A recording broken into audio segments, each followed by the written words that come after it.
Very good morning everyone. Stock Bangla চ্যানেলে আপনাদের সকলকে স্বাগত। তো আজকে আমি 24 ডিসেম্বরের প্রি মার্কেট নিউজ নিয়ে কিছু আলোচনা করব। নিফটি আগের দিন 200 ডেজ মুভিং অ্যাভারেজের ওপরে ক্লোজ দিয়েছে। তো আজকের জন্য 23,650 লেভেলটা খুব ক্রুশিয়াল। এটা একটা ফার্স্ট সাপোর্ট হিসেবে কাজ করছে নিফটির। দেন 23,500 একটা ভালো সাপোর্ট লেভেল, আর উপরের দিকে 23,800 ভালো রেজিস্ট্যান্স হিসেবে কাজ করছে। 23,800 যদি ক্রস করে তাহলে 24,000 যাওয়ার সম্ভাবনা থাকতে পারে। এছাড়া নিফটির যে অপশন চেন যদি আমরা দেখি তাহলে 23,500-তে সবথেকে বেশি পুট রাইটিং, 23,800 আর 24,000-এ সবথেকে বেশি কল রাইটিং রয়েছে। ব্যাঙ্ক নিফটির ক্ষেত্রে আজকে 51,500 লেভেলটা খুব ইম্পর্ট্যান্ট। সাপোর্ট হিসেবে যেটা কাজ করছে সেটা হচ্ছে 51,150 এই লেভেলটা। আর সেন্সেক্সের ক্ষেত্রে 78,700 টু 77,700-এর যে রেঞ্জটা, সেই রেঞ্জটা আজকের জন্য খুব ইম্পর্ট্যান্ট। এছাড়াও কালকে ছুটি রয়েছে বলে ব্যাঙ্ক নিফটির মান্থলি এক্সপায়ারি আজকে হবে।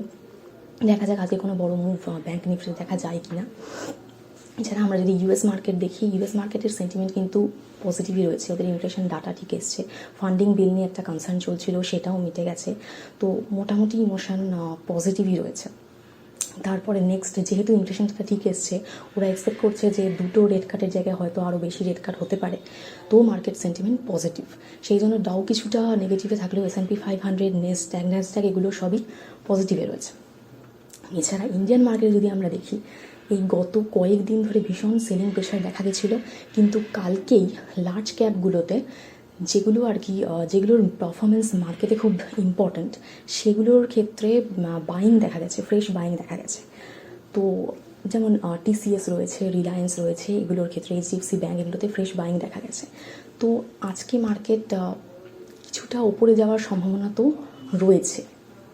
এছাড়া আজকে হচ্ছে সান্টা র্যালির ফার্স্ট ডে বলা যায়, কারণ ডিসেম্বরের লাস্ট 5টা দিন অ্যান্ড জানুয়ারির ফার্স্ট 2টো দিন, যে 7টা ট্রেডিং সেশন, ওই সেশনটা মিলিয়ে হচ্ছে সান্টা র্যালি। 85% চান্স থাকে যে ডিসেম্বরের লাস্টের দিকে এটা দেখা যাবে। লজিকও আছে এর পেছনে, কারণ FII সেলিং প্রেশারটা কমে আসে। তার কারণ হচ্ছে ওরা সমস্ত কিছু প্রায় বেচে দিয়ে ওরা ছুটি কাটাতে চলে যায়। তো দেন DII বাইং স্টার্ট হয়, ফ্রেশ বাইং। অ্যান্ড যেহেতু মার্কেটে অনেকটা কারেকশন হয়ে গেছে, তো আন্ডার ভ্যালুড স্টক থাকবে। তো ইনভেস্টার যারা রয়েছে তারা এখনই স্টক কিনতে আরম্ভ করবে। তো এটার পেছনে একটা লজিক আছে যে সান্তা র্যালি আজকে স্টার্ট হলেও স্টার্ট হতে পারে। তো দেখা যাক কি হয়। এছাড়া সিলভার যদি বলি, সিলভারের মোটামুটি এখনও বুলিশ ভিউ সেরকম খুব একটা নেই, যতক্ষণ না 89,000-এর উপরে যাচ্ছে। গোল্ডের ক্ষেত্রে 75,900 টু 79,700 এই লেভেলটা খুব 75,900 অ্যান্ড 75,700 এই লেভেলটা খুব ইম্পর্ট্যান্ট। আর ক্রুডের ক্ষেত্রে এখনও পর্যন্ত বুলিশ ভিউ কিছু আর নেই বলেই মনে হচ্ছে। তো আজকে আমি এখানেই আমার ভিডিও শেষ করছি। আপনারা প্লিজ এই ভিডিওর ওপর ডিপেন্ড করে কোনো ইনভেস্টমেন্ট করবেন না, কারণ আমি কোনো সেবি রেজিস্টার্ড অ্যাডভাইজার বা অ্যানালিস্ট নই। আমি শুধুমাত্র ইনফরমেশনের জন্য এই ভিডিও করি, আমার ভালো লাগে পড়তে, সেই জন্য। তো দেখা হচ্ছে নেক্সট ভিডিওতে। আজকে ট্রেড খুব কশাসলি করবেন।